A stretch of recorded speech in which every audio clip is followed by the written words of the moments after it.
উপস্থিতি আমরা এবার আগাগোয়া মিলা লাইতাম রাজি আছেননি? জীবনে আমরা মেলা ভুলে গেছে, এবার একটা সুযোগ আছে। এবার আমরা আগাগোয়া মিলালে আমরা এমপি বানাইতে মন্ত্রী আমু। এই সুযোগ কি আচ্ছাড়া করা যাবে? ওই তোমার হাসা কথা দিকে কান দেন যাবনি। এবার তাহলে সুখসরে একটা আওয়াজ দেব, একটা স্লোগান দেবো, ব্যাগে স্লোগান ধরবেন, ব্যাগে হাতের তালি দিয়া ধরবেন। তা এই সুখসরে কোনো মার্কা আছে? কোনো মার্কা আছে? কোনো মার্কা আছে? কোনো মার্কা আছে?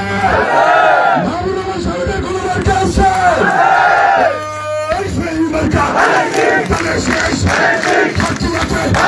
সুখ চলে রামচরণে সবার সেরা আমরা খাবো হচ্ছে না আমরা চলে সবার সেরা।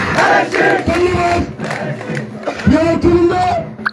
এই পর্যায়ে বক্তব্য রাখবেন আধুনিক হাতিয়ার স্বপ্ন দ্রষ্টা তারেক রহমানের রাস্তাবাজন, বেগম খালেদা জিয়ার বিশ্বস্ত হাতিয়ার, হাতিয়ার দানের শীষের কান্ডারি, আপনাদের আমাদের সকলের শ্রদ্ধাভাজন নেতা জনতা জনাব মাহবুব রহমান সালিম।